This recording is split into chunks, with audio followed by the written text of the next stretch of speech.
19 अक्टूबर 2025 जगह थी फ्रांस का लूव्र म्यूजियम। वो म्यूजियम जहां दुनिया भर से तमाम लोग आर्टिफैक्ट्स, ज्वेल्स और तमाम पेंटिंग्स की प्रदर्शनी देखने आते हैं। लेकिन वो आम दिन 19 अक्टूबर का नहीं था जिसकी रोज जो है परछाई देखते थे।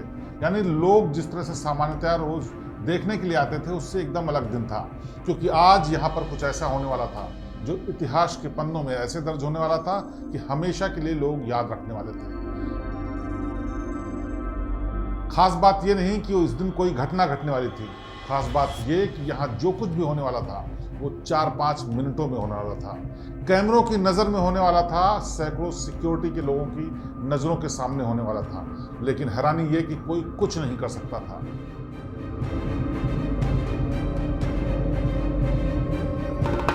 वक्त था सुबह का 9:30 बजे। सुबह 9:30 बजे सामान्य दिनों की तरह वहां पर तमाम दर्शक प्रदर्शनी देखने के लिए आए थे, जिसमें ज्वेलरी, नेपोलियन के समय के तमाम दस्तावेज, तमाम चीजें, पेंटिंग्स वगैरह डिस्प्ले की गई थी। खचाखच भरी हुई अपोलो गैलरी में तमाम लोग मौजूद थे।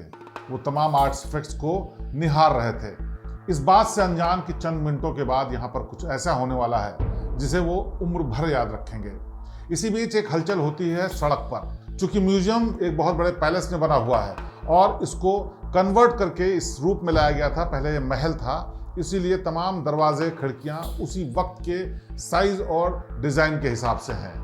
अचानक एक ट्रक जिसमें बड़ी सी सीढ़ी लगी होती है 9:30 बजे के आसपास म्यूजियम की बगल वाली दीवार के साथ आके खड़ी होती है। फ्रांस में नज़ारा आम है, क्योंकि ये जो ट्रक थी जिसमें सीढ़ी लगी हुई थी, इस तरह की सीढ़ी का इस्तेमाल रखरखाव, मरम्मत, लाइटों को बदलने के लिए, सामान को ऊंची बिल्डिंग्स की खिड़कियों के जरिए पहुंचाने के लिए इस्तेमाल किया जाता था। इसीलिए नज़ारा आम पब्लिक के लिए इतना सामान्य था कि किसी ने भी इस पर कुछ भी नोटिस नहीं लिया। इस सीढ़ी को लगा करके 4 लोग खिड़की के पास पहुंचते हैं। उनके हाथ में कटर था। इस कटर के सहारे उन्होंने खिड़की का दरवाजा काटा, खिड़की का कांच काटा और दाखिल हो गए म्यूजियम की उस फ्लोर पर जहां पर नेपोलियन से जुड़े हुए तमाम जेवरात और चीजें रखी हुई थी।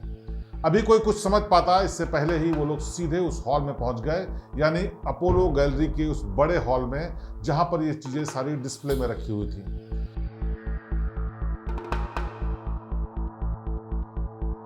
उन्होंने इधर उधर कहीं भी नजर नहीं डाली, किसी भी कीमती चीज को हाथ नहीं लगाया, बल्कि उन्होंने उसी कटर के माध्यम से उन बक्सों को तोड़ना शुरू कर दिया जो कि ग्लास के बने हुए थे और उसके भीतर नेपोलियन के जमाने के हार, जेवरात और मुकुट रखे हुए थे।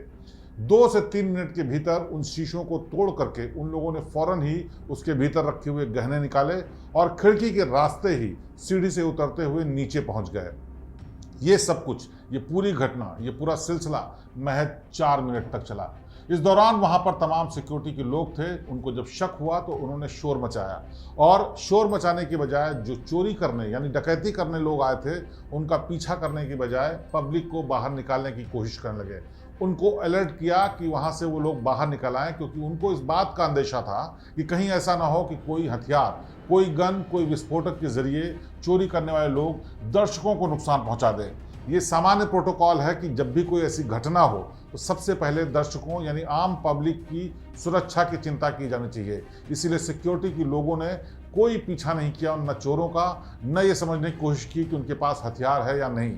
आनन फानन में तमाम लोगों को किनारे ले जाया गया और पूरे इलाके को सील कर दिया गया। ये बहुत बड़ा पैलेस नुमा जो महल है जिसको म्यूजियम में कन्वर्ट किया गया था, इसका एरिया इतना बड़ा है कि सील करने के बावजूद भी सुरक्षा की पूरी गारंटी नहीं ली जा सकती थी। बावजूद इसके ये तय किया गया कि अब यहाँ से कोई भी शख्स बगैर जांच के बाहर नहीं जाएगा। लेकिन तब तक काफ़ी देर हो चुकी थी। दूसरी तरफ दूसरा नज़ारा था। जिस खिड़की से सीढ़ी लगा करके चोर भीतर दाखिल हुए थे, उसी खिड़की के सहारे चारों चोर ट्रक पर पहुंच गए। इस बीच उन्होंने ट्रक को आग लगाने की कोशिश की, शायद इसलिए क्योंकि उनको लगता था कि ट्रक की स्टीयरिंग पे, ट्रक के सामान पर और उस सीढ़ियों पर उनकी उंगलियों के निशान या फिर डीएनए, कोई फिंगरप्रिंट मिल सकते हैं जिसके सहारे पुलिस उन तक पहुंच सकती है। लिहाजा उस ट्रक को वो आग लगा देना चाहते थे, लेकिन ऐसा करने में वो कामयाब नहीं हुए। उससे पहले सिक्योरिटी के कुछ लोग उनके पीछे दौड़े और इसी बीच वो बचने के लिए वहाँ से फौरन फरार हो गए। लेकिन सब कुछ आगे भी फिल्मी अंदाज में होने वाला था।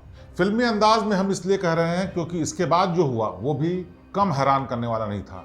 चारों चोर गाड़ी से उतरकर साइड में पहुंचे जहां पहले से ही 2 स्कूटर पार्क किए हुए थे। स्कूटर यानी जो सामान्य तौर पर चलने वाले स्कूटर, जिनको स्कूटी कहा जाता है। फ्रांस में ये स्कूटी काफ़ी बदनाम है।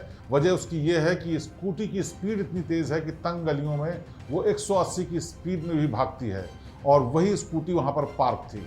चारों बड़े आराम से डबल बैठ करके उस स्कूटी से वहाँ से फरार हो जाते हैं, और जितनी भी सिक्योरिटी और जितने भी लोग थे वो सिर्फ देखते रह जाते हैं।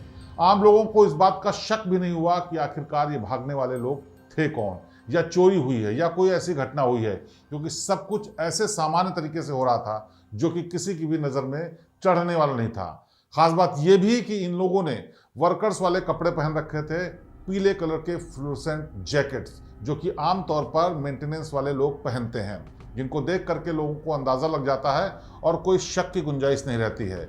उन्हीं कपड़ों में वो लोग वहाँ से फरार हो गए और उसके बाद फिर कभी नज़र नहीं आए। भले ही पूरा मामला 4 मिनट में निपट गया हो और देश की इतिहास की सबसे बड़ी हाइस्ट में से एक अंजाम दे दी गई हो, लेकिन ये सब कुछ 4 मिनट में होने वाला काम नहीं था।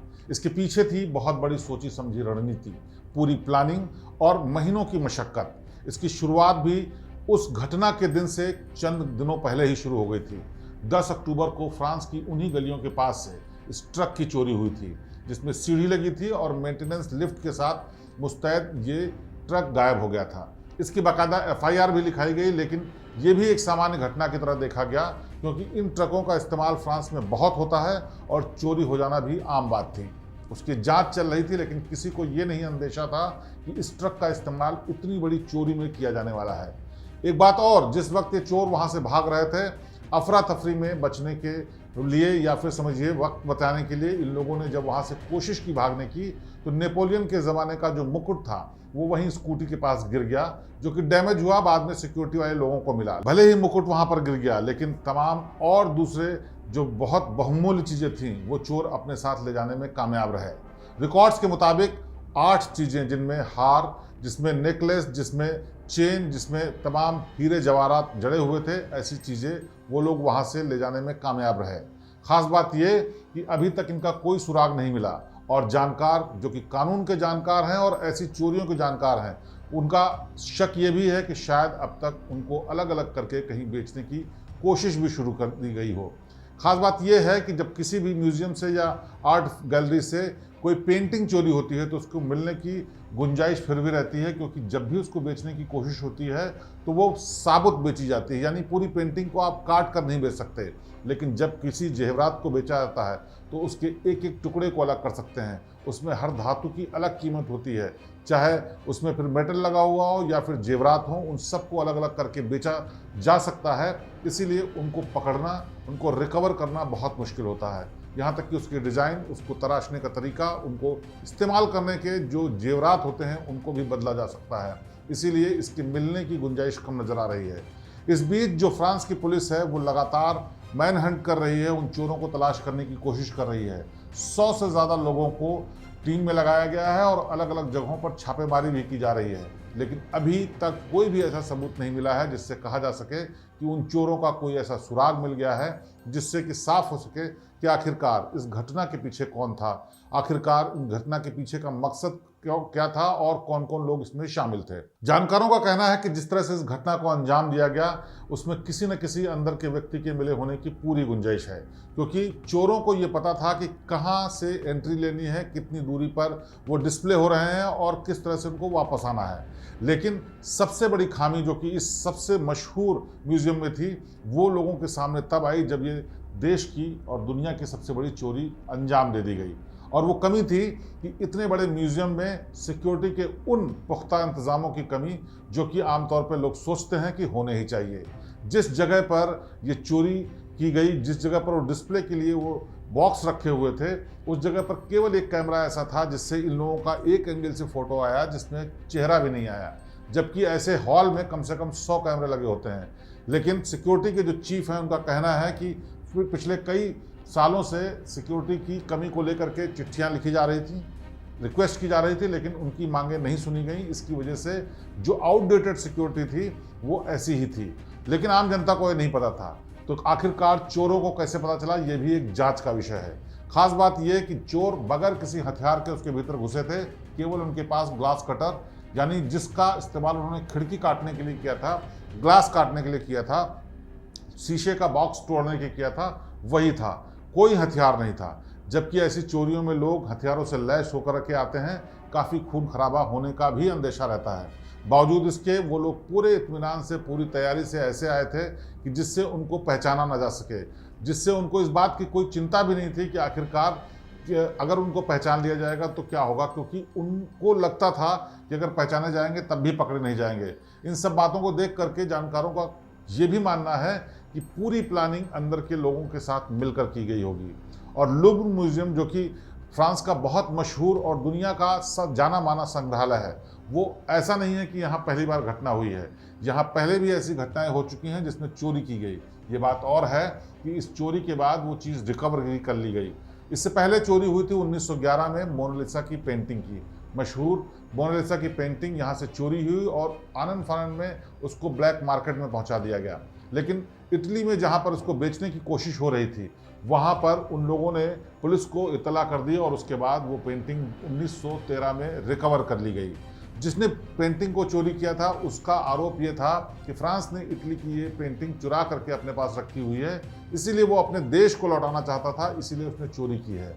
हालांकि वो चोरी के बाद इस पेंटिंग को बेचने की कोशिश कर रहा था, जिससे उसके ऊपर चोरी का इल्ज़ाम और मुकदमा भी चला, लेकिन वो रिकवरी के बाद फिर से लूव्र म्यूजियम में लाई गई थी। इसी लूव्र म्यूजियम में, इसी मोनालिसा की पेंटिंग में विरोध के लिए जो एक्टिविस्ट थे उन्होंने इंक फेंकने की भी कोशिश की थी, जिससे कि उनकी बात पूरी दुनिया में क्लाइमेट चेंज को लेकर के पहुंचे। ये घटना अभी कुछ सालों पहले की है, लेकिन चोरी की कोशिश 1911 में ही हुई थी। ये जो लूव्र म्यूजियम है, इसके भीतर सिक्योरिटी के अलावा तमाम ऐसे इंतज़ाम और हैं कि किसी को नज़रों से बच के निकलने की गुंजाइश नहीं रहती। बावजूद इसके ये चारों चोर हिम्मत करके, दुस्साहस करते हुए खिड़की के जरिए न भीतर सिर्फ गए, बल्कि 4 मिनट के अंदर चोरी को अंजाम देने में भी कामयाब रहे और अब तक पुलिस की पकड़ से दूर हैं। बहरहाल इस बात की उम्मीद कम है कि रिकवरी हो पाएगी, क्योंकि बताया कि जिस तरह से तमाम जेवरात को अलग अलग करके उनको बेचा जा सकता है, इस्तेमाल किया जा सकता है, इसीलिए अब तक शायद उस पर काम हो चुका होगा। इनकी ऐतिहासिक वैल्यू से ज़्यादा इनकी तमाम धरोहर के रूप में वैल्यू ज़्यादा है, क्योंकि इनका सिर्फ पैसे में ही मूल्य नहीं है। ये उस शताब्दी, 17वीं शताब्दी, 16वीं शताब्दी के वो जेवरात हैं जो दुनिया के सामने केवल डिस्प्ले के लिए रखे जाते हैं। इनमें श्रीलंका और कोलंबिया के खदानों से लगे हुए हीरे हैं। इसमें एक ज्वेलरी में भारत से लाए गए हीरों को भी इस्तेमाल किया गया है। यानी कि बहुत ही बहुमूल्य, मूल्यवान चीज़ें हैं जिनका इस्तेमाल ऐतिहासिक रूप से, सामाजिक रूप से और जो पैसे के रूप में है वो भी है। और अंदाजे के मुताबिक करीब 860 करोड़ रुपए की ये चोरी 4 मिनट में अंजाम दी गई। बहरहाल ये ज्वेलरी मिलना बेहद मुश्किल है, लेकिन उम्मीद ये की जा रही है कि चोरों तक शायद फ्रांस की पुलिस पहुंच जाए, ताकि उनकी जो इज्जत 4 मिनट में गई है वो वापस आ सके। अब क्या होगा ये तो वक्त बताएगा, लेकिन जिस तरह से इस चोरी को अंजाम दिया गया है उससे तमाम फ्रांस ही नहीं, पूरी दुनिया के लोग हैरान हैं। तो फ्रांस के म्यूजियम में चोरी की घटना पर यह थी हमारी खास पेशकश। ऐसे ही ऑफ द रिकॉर्ड खबरों के लिए देखते रहिए हमारा चैनल। नमस्कार। श्रेष्ठ भारत पर खबरों से जुड़े रहने के लिए चैनल को सब्सक्राइब और लाइक करें, बेल आइकन दबाएं और देखते रहें श्रेष्ठ भारत।